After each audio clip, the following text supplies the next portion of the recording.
السلام علیکم دوستوں، امید کرتا ہوں آپ لوگ سب خیر خیریت سے ہوں گے۔ آج میں اس ولاگ میں آپ کو ایک نئی جگہ، ایک نئی لوکیشن دکھانے جا رہا ہوں۔ جیسے کہ آپ میرے پیچھے دیکھ رہے ہیں، پہلے اس جگہ کو اگر آپ دیکھ چکے ہیں تو ابھی یہ ویران ہے۔ تو میں آپ کو دکھاتا ہوں کہ کیوں اور کس وجہ سے اس طرح ہے، اور اس میں کیوں فصل نہیں ہے اور یہ کیوں خشک ہے۔ تو چلیے میں آپ کو A to Z تک آپ کو سارا معاملہ بتا دوں گا اور لوکیشن بھی دکھا دوں گا۔ چلو آگے چلتے ہیں۔ تو جیسے کہ میں نے آپ کو بتا دیا کہ سارا زمین خشک ہے۔ کیوں خشک ہے؟ کیونکہ اس میں ایک بور تھا پہلے، ادھر دیکھو مشین جیسے کہ آپ دیکھ رہے ہیں، اور اس کے کمرے کے اندر کچھ بھی نہیں ہے، سارا چیز ویران پڑا ہوا ہے۔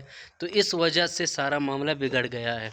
تو پہلے اس پر گندم تھے اور بھی سارے چیزیں تھے، لیکن اب کچھ بھی نہیں ہے۔ سارا چیزیں اب دیکھو A to Z تک آپ پیچھے اور سارا لوکیشن دیکھ رہے ہیں، ویران پڑا ہوا ہے۔ اور یہ اس کا کمرہ ہے، مین کمرہ، جس میں بور تھا، اور اس کا ٹینکی ہے جس پر پانی آتا تھا، اور یہاں سے ٹرانسفر ہو کر اور سارے یہ جو درخت ہیں، کھجور کے درخت ہیں اور بھی سارے درخت ہیں، لیکن ابھی اس زمین میں اور کچھ بھی نہیں ہے، کیونکہ یہاں پر نظام سارا درم برم ہے، اور یہاں پر کوئی بات کرنے والا بھی نہیں ہے، کام کرنے والا بھی نہیں ہے۔ جیسے کہ آپ دیکھ رہے ہیں، اس میں یہ جو پہلے یہاں پر بھی پانی تھا، ابھی اس میں کچھ بھی نہیں ہے۔ ادھر دیکھو درخت کیسے خشک پڑے ہوئے ہیں، افسوس کی بات ہے۔ پھر بھی کہتے ہیں اوزون لیئر بہت مطلب نیچے آ رہا ہے اور گرمی زیادہ ہو رہی ہے، تو اسی وجہ سے درخت کو جب پانی نہیں ملے گا، جب درخت کو کاٹا جائے گا تو زمین سرسبز نہیں ہوگا، تو سارا نظام بگڑ جائے گا۔ تو آگے چل کے میں آپ کو اور بھی ساری چیزیں دکھاؤں گا۔ آپ میرے پیچھے دیکھ رہے ہیں، یہ درخت پہلے بہت ہی سبز تھا، لیکن اب اس میں جان ہی نہیں ہے۔ اور یہ ٹرانسفارم ہے، کیا ہے یہ؟ صرف نام کا ہے اور صرف ویسے ہی پڑا ہوا ہے، لیکن اس میں کچھ بھی اور نہیں ہے۔ بس یہ کرنٹ دے کر آگے جو علاقے والوں کو بجلی تو دے رہا ہے، لیکن یہ جو بورنگ ہے یہ صرف ویران پڑا ہوا ہے۔ تو چلیے میں آپ کو کھجور کا جو سارے درخت ہیں وہ بھی دکھا دوں گا، لیکن اس میں درخت تو پڑے ہوئے ہیں، لیکن ان میں کوئی کھجور نہیں ہے، کیونکہ ان میں پانی تو دیں گے نا، تب جا کر یہ کھجور دیں گے۔ تو یہ سارا معاملہ میں آپ کو دکھانے جا رہا ہوں۔ تو آپ لوگ دیکھ رہے ہیں، یہ سارا کھجور کے درخت ہیں، ویسے پڑے ہوئے ہیں، لیکن ان میں کوئی کھجور نہیں ہے، کیونکہ ان میں پانی بالکل نہیں ہے، جس کی وجہ سے ابھی یہ خشک پڑے ہوئے ہیں سارا نظام۔ ادھر دیکھو، اس کو جلایا گیا ہے جیسے کہ یہاں پر کوئی جن رہ رہا ہے۔ یہ درخت ہے بھائی، اس پر انصاف کرو، یہ بھی اس میں بھی جان ہے، یہ بھی محسوس کر سکتا ہے، لیکن کوئی انسان سمجھ سکے نا تو پھر اس کو نہ جلائیں۔ یہاں پر دیکھو، یہ سارے پہلے سبز پڑے تھے، لیکن ابھی ان میں بالکل سبز پتے ہی نہیں ہیں، سارا خشک پڑا ہوا ہے، کیونکہ ان میں یہاں پر بات کرنے والا بھی نہیں ہے، نہ کوئی نظام چلانے والا ہے۔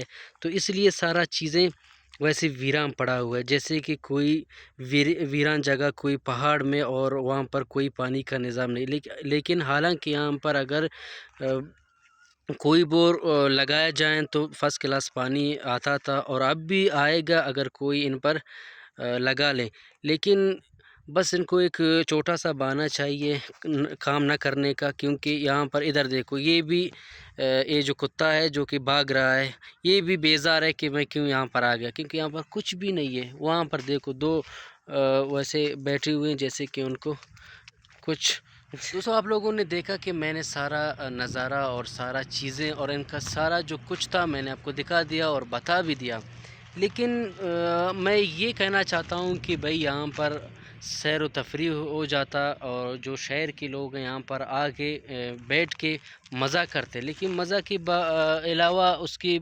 باوجود یہاں پر ہم آتے ہیں، جگہ ویران ویران نظر آتا ہے، تو دل تکلیف ہوتا ہے ان چیزوں کو دیکھ کر، کیونکہ بہت اگر آپ باہر جائیں کوئی شہر دیکھیں، وہاں پر بھائی کوئی پارک ہوتا ہے یا کوئی گیدرنگ کا جگہ ہوتا ہے، لیکن یہاں پر کچھ بھی نہیں ہے بھائی، بس سارا چیز خشک پڑا ہوا ہے۔ یہاں پر دیکھو کیسے کیسے کھجوریں ہیں، اور ایک کھجور کا درخت 5-6 سال لگتا ہے اس کو تیار کرنے میں، لیکن یہاں پر دیکھو کتنے محنت کیا گیا تھا پہلے، لیکن ابھی یہ ویران سب کے سب ویران ہیں۔ یہاں پر بہت سارے گائیں بھینس ہیں، اور مرغی بھی میرے خیال سے یہاں پر تھا، لیکن پانی کی قلت کی وجہ سے جو بھینس ہیں سارے ان کو چرایا گیا یا ان کو یہاں سے لے جایا گیا، لیکن اور مرغی ابھی بالکل نہیں ہے ادھر. اگر ادھر ہوتا بھائی دودھ کا نظام اچھا ہوتا. ابھی شہر میں جاؤ مغرب کی اذان کے بعد آپ کو دودھ نہیں ملے گا، کیونکہ اگر کسی جگہ نظام چلے گا نا تو دودھ یا آپ کو انڈے بآسانی اگر آپ کے شہر کی ہی مل جائیں تو آسان قیمت میں مل جاتے ہیں. لیکن ابھی سارا چیز باہر سے آ رہا ہے تو اسی لیے مہنگائی بھی ہوگا. تو اس ویلوگ کو میں ادھر ختم کرنے والا ہوں، اور چلو آگے اگلی ویڈیو میں ملتے ہیں. اللہ حافظ.